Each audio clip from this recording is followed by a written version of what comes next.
great to have you here on the Clark Howard Show. You know, our mission is to serve you with advice and information that empowers you so you make better financial decisions in your life.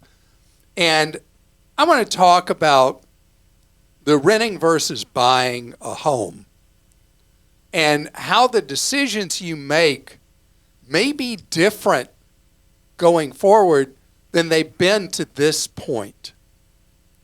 And also, gosh, all the inquiries I'm getting from people saying, what do we do? What do we do?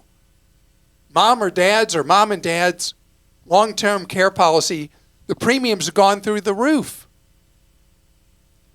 Do we just pay the higher ones? Do we let it lapse? What do we do? How about if it's you and you're the person with the policy, you get the huge increase? What do you do? We're going to talk about that. So, buying a home, renting a place, it's funny because some of us on the Clark team were talking about that recently. You know, the joys of home ownership versus the curse of home ownership, renting and not having to worry about it. I mean, the mentality in the United States, I can tell, is shifting away from people being fixated on being a homeowner versus being a renter. This is one that used to be a slam dunk. You wanted to be a homeowner.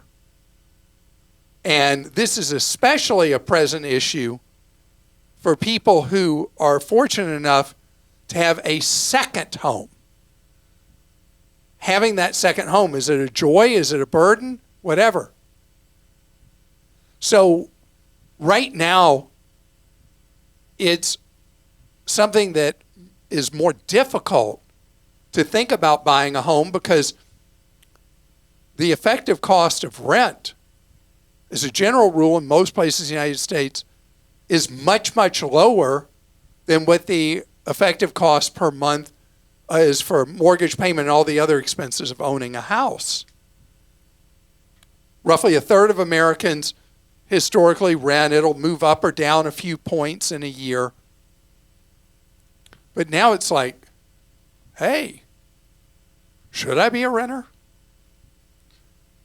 And there are other factors to consider is the problems you see that people are having from storm damage or fire damage or whatever, that owning a home, the difficulty of insuring it and all that, it makes it a tougher deal.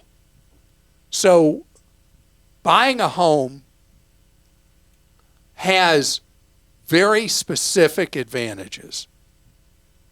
And right now, everything you read is about, or hear, is why buying a home is a nightmare, or owning a home is a nightmare. But there are real advantages. There's the sense of community, of permanence, of neighborhood. And those things you can't measure with dollars and cents. If you have school-age kids or preschool-age kids that are going to be going through school, being able to have consistency in where you are and the schools your kids will attend, they're not having to constantly change schools as you can't rent that place anymore and you go somewhere else. Having the friend group that your kids get to be with. And then over time, a home does become a hedge against inflation. Because even though the costs of maintenance and repair and taxes may go up, the costs you're having to pay every month for mortgage stays pretty much level. And even if you have a mortgage at a higher interest rate from recent times, the time will come where you can refi. Rents, though, over time, climb with general housing inflation.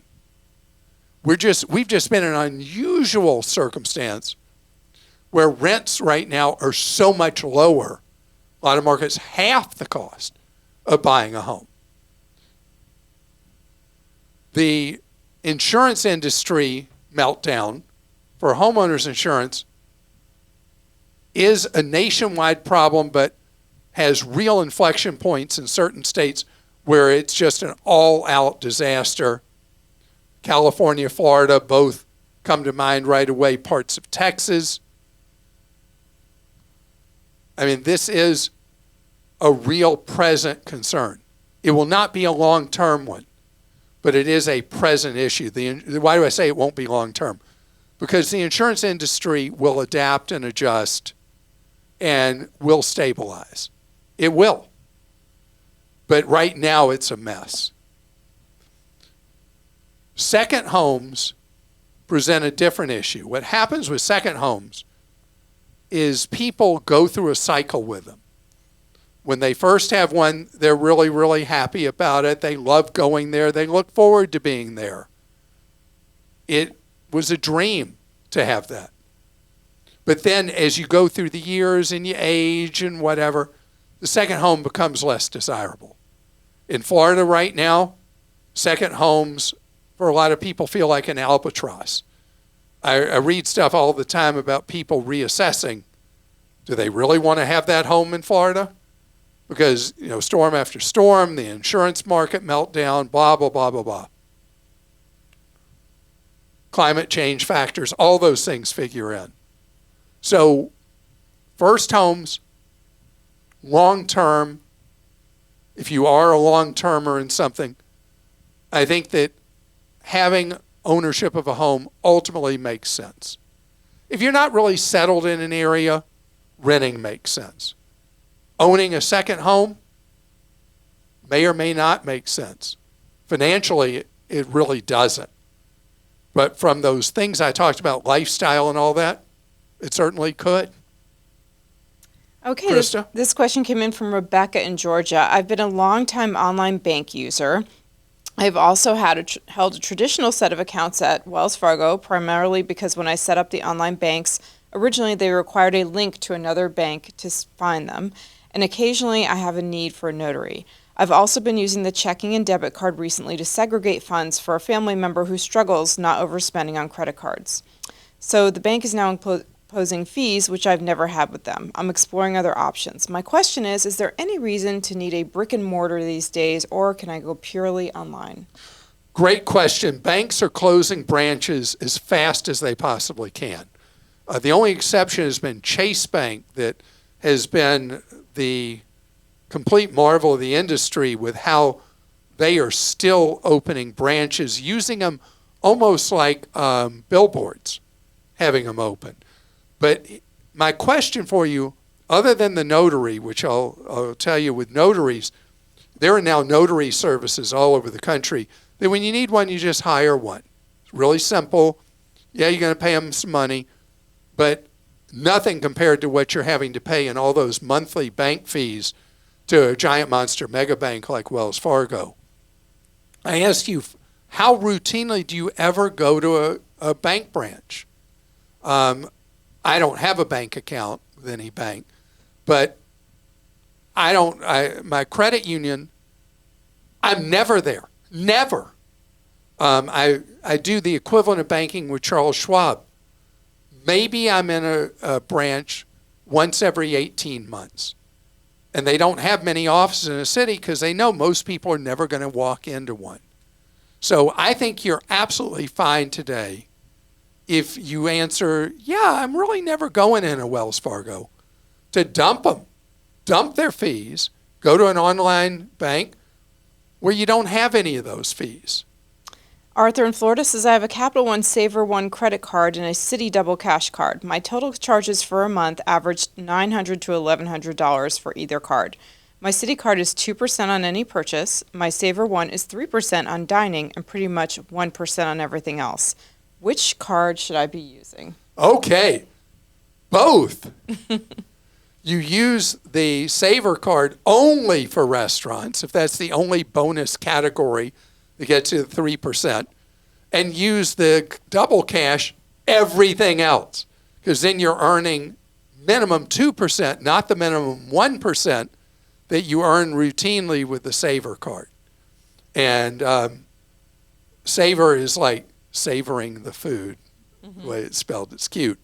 So That's dining only, double cash, everything else. And your blended, probably average earn in a month will be like 2.3, 2.5, depending on how much you eat out. Now, a couple of fun ones. Scott says, I was in Paris last week and was looking forward to going up the Eiffel Tower. One of my favorite Clark stories was having your family climb the stairs because you didn't want to pay for the elevator. I was excited to go up the Eiffel Tower for free via the stairs. I was disappointed when I got there to see that they now charge 14 euros for the pleasure of climbing upstairs. Inflation, I guess? Okay, so we did have to pay to go up the stairs. It wasn't 14 when I took the kids. That was 2012 that I took them. But it was much cheaper than going in the elevator, which is why we did the stairs. Do you know, last month, my wife Lane and I were in Paris, and we were staying like a 3-minute walk from the Eiffel Tower, and it was so fun to just walk by and see it. We never went and climbed it, and certainly didn't ride the elevator. Ken in Alabama says, why does Clark wear such huge headphones during the podcast? In sharp contrast to Chris's lack of even any visible earbuds, Clark's headphones look like a torture device from a Saw movie. Okay, so if you ever watch our YouTube show, like obviously Ken does, who sees my, what we call cans, my It's a sportscaster-like headset. Sportscaster headset, because I can't stay still. So I always mess up the audio because I'm always turning away and I'm walking, and because we stand when we do this, because you have more energy if you stand than if you sit. And so I'd always be moving from the microphone. The audio would be messed up. So by wearing the Sportscaster headset, wherever I turn my head, up, down, left, right, whatever, the mic is still exactly in the right position. So there may be headsets now that you can have little tiny ear things like, what are you wearing, Christa? I don't wear earbuds. At all? Mm-mm. So there may be a mic I can wear that just attaches to my head. And yeah. Because we don't need the But it has to be high cans. quality. That's the problem. Yeah. Yeah, these are the ones that you see football commentator use, basketball commentator, because the sound quality of the mic is the best there is. And other than the huge mic that Christa uses, that's also a broadcast quality mic, and actually has even better sound than this one. So that's why. We have one for you. We just can't have you What's use a it. Saw movie? It must be a horror movie. I don't watch Maybe that's horror a movies. type of category of movie. I think it's some kind of horror film. I should have looked it up. Okay. So, all right. So coming up, we just talked about something so lighthearted. We're talking about something really dead serious. The insurance industry basically has abandoned people as they age who, in good faith, bought care for older age. What are we going to do about it? What should you do if you're in the middle of that situation? And what's the best thing for you to do, since overwhelmingly we're going to need, at some point in our lives, if we live a long life, we're going to need care in some form of assisted living or help with things. What should we be doing to prepare? I'm going to talk about the present and the future straight ahead. You got about a 70% chance that in older age, you're going to need some form of assist with living, either within home care, being in a facility, a long-term care facility, maybe being in a nursing home. Those odds are pretty strong. Roughly 3/4 of us who live to an older age are going to need help. So a lot of people in good faith for decades bought a product called long-term care insurance. At one time was sold by hundreds, if not more than 1,000 insurance companies. The insurance companies blew it. The actuaries way underestimated how many people would live a long time and also need in that long time long-term care. And the policies failed. So the insurers put people into what are known as death spirals. There's a Barron's magazine story last month talking about what people with Genworth, which was one of the big long-term care insurers, how they're suffering because Genworth has been pushing through rate increases as high as almost 150%. So someone's been paying for years and years and years and years, and they're older now, and they're getting hit with 150% increase. And bam, if you can't pay it, the policy's dead, or you accept a much lower benefit that won't do much. And this is when the insurance industry is just like, oh, well, you know, it didn't work out for us, so it's not going to work out for you either. And their promises weren't worth the paper they were written on. Barron's in particular takes aim at AARP. AARP was getting commissions, getting money for guiding people to go to a particular provider for long-term care policy. And AARP said, this is the quote, wow, that it passively licenses its intellectual property to commercial benefit providers and receives royalty payments in return.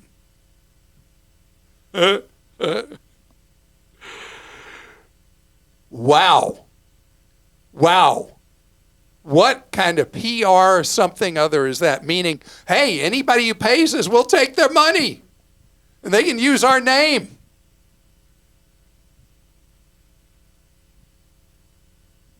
That's not good. So, as a result, I'm looking at a chart here. Nobody buys long-term care policies anymore. I mean, basically nobody. And so that means, how are you going to pay if you do need assistance later in life? And how about people that don't have family that will be able to help them? Because what's filling in the void so often now is adult children are taking care of their older loved ones, their older parents. And there are a lot of situations that's not going to be there. So there is no perfect answer to it. On the first thing I brought up about the big premium increases, if you've been paying a long, long time and you don't like it, but you have the resources and you can afford to keep the policy in place, pay the premium increase. Pay the increase. But what does somebody do today who's hearing me or watching me and you're trying to figure out, what do you do down the road? How do you take care of down the road? What should you be doing? So you can buy a policy from the insurance industry now that will give you a set benefit. What happened with these policies is, like my late mom had one that just automatically paid all the costs that she incurred over, I think it was 8 years in long-term care before she died at 92. But it paid everything. That doesn't happen anymore. So you can buy an insurance policy that usually is embedded inside a whole life insurance policy that will pay you to your survivors either the death benefit you purchased or make that available to you as what's known as a living benefit for long-term care. And that is the least bad alternative I know of today for people who can afford it and have means. The truth is, most people don't have a lot of assets, don't have a lot of means, and end up having your state pay for it through the state Medicaid program. Medicare doesn't pay, but the Medicaid program ends up paying for most assisted living in the United States, most nursing home care in the United States. But if you're in the muddy middle and you have decent assets, but you're not crazy rich? Because if you're crazy rich, you may spend more paying for long-term care than you pay for your lifestyle as is today. But if you're in that muddy middle, looking at one of these whole life policies may be the best alternative available at this time. Christa? Ron, that was not a happy topic. Well, it's reality. Ron in Colorado says, I've listened to your show since the 90s and I've learned so much. Thank you for all the wonderful, helpful advice you and your team provide. I've accumulated substantial amount of assets. I'm 69, single, healthy, never married, no kids, and my 2 older brothers live 1,000 miles away. I have a lot of acquaintances where I live. However, I don't have any close friends nearby. I need someone to act on my behalf if I'm incapacitated and handle my estate when I die. What do you suggest? I'm not comfortable with my situation and have to get my estate in proper order, and it'll take a great weight off of my mind. Ron, as more and more of us are single in society, and a lot of people don't have kids today, we don't know where we turn in this case. And what has become more and more the case is you hire a lawyer as your fiduciary, who is the one you pay to be in a position to be your advocate and ultimately handle your estate later. And I would be surprised if it's different in Colorado than other states.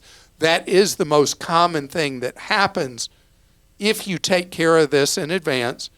You hire a lawyer, and you can have them be both your durable power and durable power attorney for health care. I prefer that for the health care thing, that if one of your older brothers, and they're 1,000 miles away, if they are willing to be your durable power of attorney for health care, which means they're the one who is the person who in your stead helps make decisions. If you're incapacitated, you can't say what your wishes are. And many states now have what are known as statutories, which are documents that are fill in the blank, that you state your wishes on a series of questions, and then you state who your messenger is, who carries out your wishes. And that could be one of your brothers. It could also be the lawyer that you hire to handle the other things. Based on the dynamic of your family and the situation you described on the healthcare side, it could be either. It could be either of your brothers, or you could name both, one to serve in the event one can't or chooses not to, the other would serve. Or if it feels simpler to you and better to you, the lawyer who you're having handle your estate is also the one that would be carrying out your health care wishes. This is from Chelsea in Minnesota. The last day I saw one of my 2 car keys was months ago. I have thoroughly searched my house many times, but still haven't turned up. We would like to sell or trade in the car as our teen son is getting too tall to sit in the back seat. Most places or individuals want 2 keys for the largest sale value. It costs several $100s to get the key replaced at a dealership. I see ads for online and in-town locksmiths who may be able to program my fob for less, but I don't want to waste money on something that doesn't work or risk having someone make a copy for themselves and come steal my car from my driveway. What's the least expensive and most trustworthy option for getting a car key with a fob replaced? Okay, this is a wonderful question, and the marketplace has changed on this. There are now companies that all they do is do this. They are mobile services.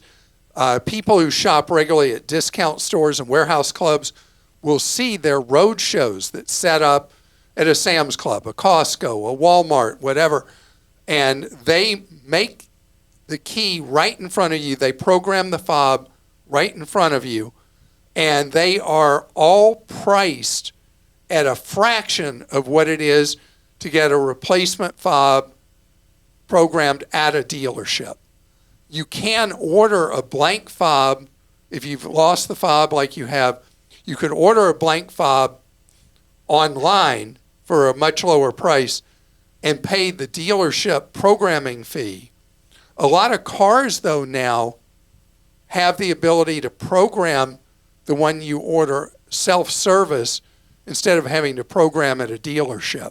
I've also taken the fobs I ordered online to the locksmith, and they've done it. And they've done it.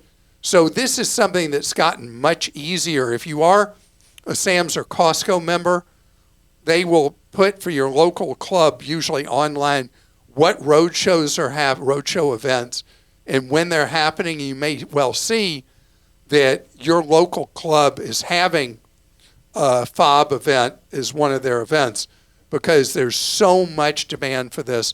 Because who has not lost a key to a vehicle? I'm looking. I don't see a hand anywhere.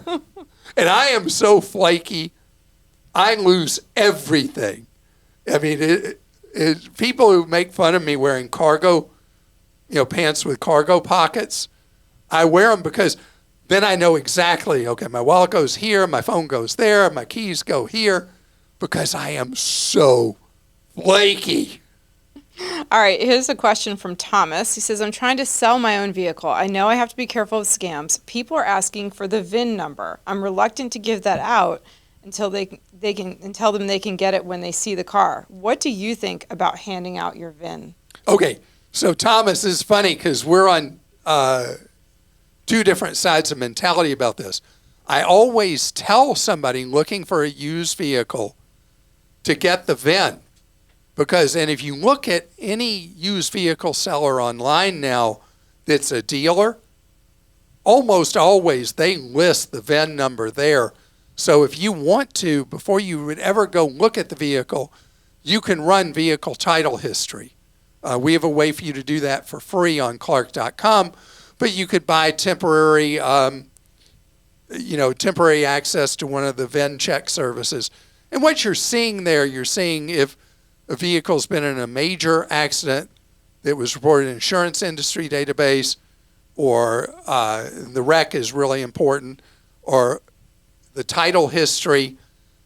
And so there's very useful information there, Thomas, that people want to see, and it's not necessarily for some bad purpose they're asking. It's actually protecting themselves.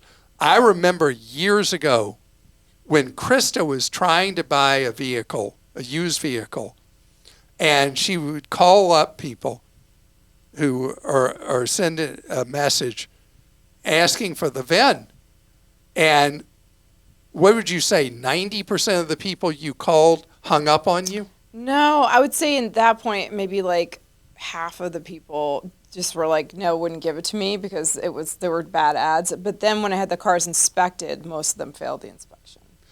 I remember. How many inspections did you pay for before you found a vehicle that was okay? Was it 3? It was 4, I think. 4. So, because I did a total of 5. Yeah. So I paid for 5, but 4 didn't work out. And so that's what you need to know. Why is it I'm so insistent about you having a used vehicle inspected is one of the most important parts of buying a used vehicle, because used vehicles have histories and a lot of times they're not so good. And so having it inspected as part of purchasing one is so good, because there is no lemon law except I think in 3 states for buying a used vehicle. You buy it, whatever problems there are, and the courts have made it clear that no matter what somebody tells you, it does not matter. And the sticker, if you go to a dealer, says as is, no warranty on almost all of them. And it even says in there you can't rely on anything said to you. Anything you do, buying one is your problem. That's why having the mechanic inspecting the vehicle of your choice is money well spent, because you think, why did I spend the money for that? The mechanic said the car is good. Yeah, that's why you spent the money, to know that before you spend the big money buying a vehicle, it was good. Or in Christa's case, avoiding trouble 4 times on cars that look good, with the 5th being the lucky charm. And that did turn out to be a good, reliable vehicle, as I remember. So that's the thing. So Thomas, there's a legitimate reason why people want that VIN. There may be some bad things people do possessing a VIN, but I'm not sure what those would be. And I hope you have a wonderful, wonderful day. And it's been our pleasure being with you today here on the podcast and the YouTube show. And if you're not subscribing right now and you just kind of found your way to us, wherever you like listening to podcasts, just click that subscribe button. On YouTube, click the subscribe button. And on YouTube, I want you to know that when you subscribe to us, not only do you get the full length of our show, but you get little vignettes from me on specific topics, shorter form information on information you can use for your wallet, scams you can avoid, and the rest. And everything we're about, whether it's with our newsletters that you can subscribe to at clark.com/newsletter or newsletters, our websites, our social media, what I do on, if a radio station or TV station where you live carries me, everything we do is devoted to you being empowered so you can save more, spend less, and avoid getting ripped off. And we'll see you tomorrow.